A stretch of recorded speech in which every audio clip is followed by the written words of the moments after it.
안녕하세요. 혈관 보는 닥터원 원종윤입니다.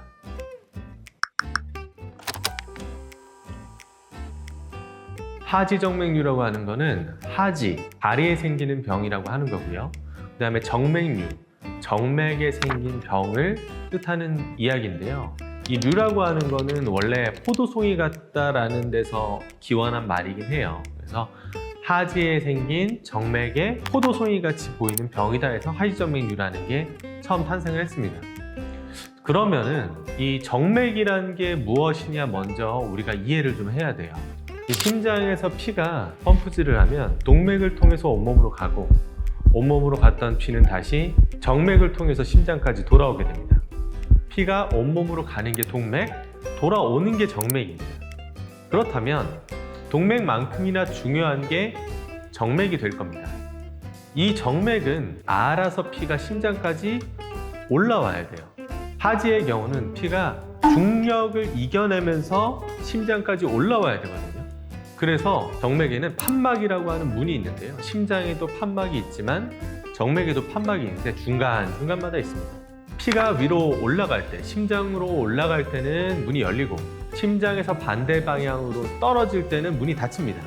그리고 이 정맥은 근육이 이 혈관을 쥐어짜면서 올라갈 수 있게 만드는 거거든요. 즉, 근육과 문의 상호작용으로 인해서 피가 심장까지 올라갈 수 있게 되는 거예요. 하지정맥류라고 하는 거는 이 피가 심장까지 무사히 올라와야 되는데 올라오지 못하고 문이, 즉 판막이 망가져서 피가 거꾸로 가는, 즉 피가 역류하면 아래에선 올라가려고 그러고 위에선 내려가다 보니까 피가 오도 가도 못하는 상황도 발생하게 되고 아래쪽에서 올라가는데 위쪽에서 내려오니까 압력도 받게 되고 그러다 보면 조직이 약한 쪽으로 자꾸 힘을 받다 보니까 결국 우리가 알고 있는 하지정맥류의 모양을 나타내게 되는 겁니다. 즉 하지정맥류는 정맥의 피가 역류해서 중력을 이겨내지 못하고 역류하다 보니까 생기는 병이라고 말씀드릴 수 있겠습니다. 포발 연령은 50대 정도로 얘기를 합니다. 혈관이 튀어나오는 사람들이 병원을 찾아주시는 경우가 50대가 제일 많다는 거죠. 근데 아무래도 의학이 발전되고 그 다음에 사람들이 어느 정도 다리 불편감에 대해서 조금 더 인지하고 인식하다 보니까 그 연령이 조금 더 내려갔다라는 느낌을 요즘은 받고 있습니다. 실제로 제가 다리가 아프셔서 오시는 분들 검사를 해보면 예상보다도 더 20, 30대 분들도 병이 생각보다 많구나라는 거를 좀 많이 느꼈었거든요. 예전에는 내가 다리가 이만큼 튀어나왔을 때부터 오셔가지고 검사를 받으셨다면 지금은 다리가 많이 불편하고 아픈데 혹시 하지정맥류인가 하고 오셔가지고 그래서 더 많아진 것 같다는 생각을 드네요.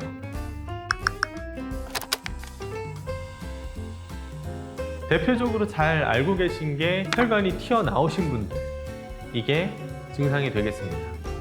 그리고 다리 붓는 거, 특히나 아침보다 저녁, 오후가 되면서 점점 다리가 붓는 분들, 그런 분들의 경우에 하지정맥류를 의심해 볼 수 있겠고요.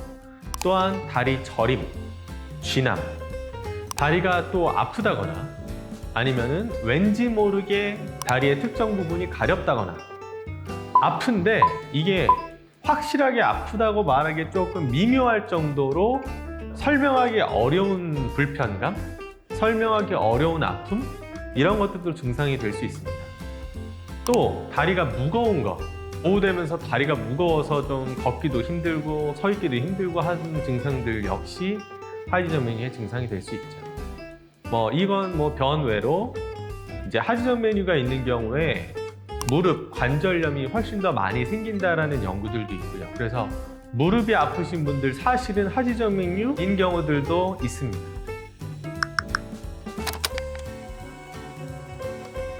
예전 같은 경우에는 그냥 눈으로 보고 하지정맥류다라고 말을 했었고요.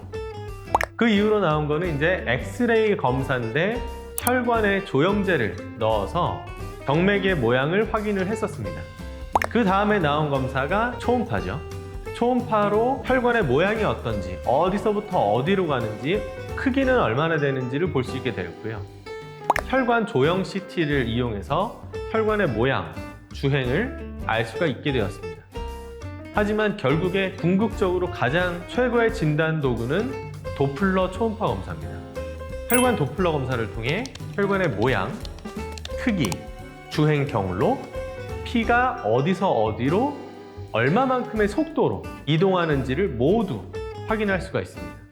요즘에는 하지정맥류 검사를 한다 하면 혈관 도플러 초음파 검사를 한다 라고 생각해도 전혀 지장이 없습니다. 피가 거꾸로 가는 게 계속되면 결국에는 혈액순환이 안 되는 겁니다.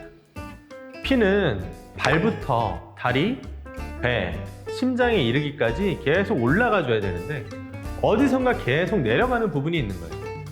그러면 아래에서 올라가려고 하는 애들을 방해하기도 하고 압력을 가해서 누르기도 하고 아래에 있는 혈관까지 망가뜨리게 되고 그러다 보면 우리가 익히 알고 있는 것처럼 혈관이 커지고 튀어나오고 핏줄이 보여요 라는 증상을 많이 호소하시는데 그것도 일종의 정맥 역류로 인해서 원래 보이지 않아야 될 혈관들이 보이면서 나타나는 증상이 될 수 있습니다. 그리고 그게 점점 악화가 되면 이 피에 있는 색소가 다리 피부 쪽으로 침착이 돼서 다리 색깔이 까매진다든지 아주 심한 경우에는 궤양까지 올 수도 있습니다. 이 궤양 생기신 분들이 처음엔 피부과를 가세요.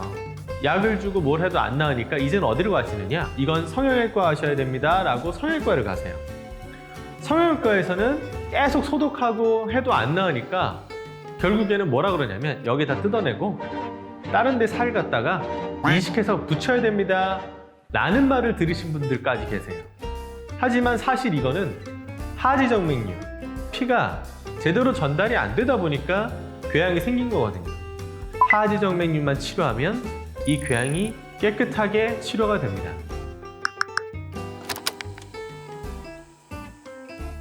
제일 안 좋은 습관은 가만히 있는 겁니다. 가만히 서 있는 거, 가만히 앉아 있는 거. 왜 우리 좀 앉아 있다가도 일어서라고 말을 하잖아요. 애플워치에서는 이제 일어나실 시간입니다 라고까지 얘기를 해요. 어렸을 때 보면 다리를 이렇게 떤단 말이죠. 다리 떨면 엄마가 아빠가 뭐라 그랬냐면 예전에 야 복 달아난다 그랬어요. 복 달아난다고. 복이 그런 걸로 달아나겠습니까? 다리를 떨면 복은 달아날지언정 내 다리는, 내 정맥은 더 건강해지는 겁니다. 그래서 이 정맥 건강을 지키기 위해서 제일 중요한 거는 다리 운동이에요. 다리 근육이 건강해야 혈액순환이 잘 되는 거거든요. 정맥을 짜주는 게 근육이기 때문에 근육이 발달한 사람들은 정맥이 일부가 고장나도 증상을 못 느끼시는 분들도 꽤 있어요. 구독, 좋아요, 알람 설정까지. 지금까지 말씀드렸던 증상이 혹시 있으시다고 하면 하지정맥류이실 수 있으니 가까운 의원을 방문해서 검사를 한번 받아보시기 바랍니다. 지금까지 혈관 보는 닥터원 원종민이었습니다. 감사합니다.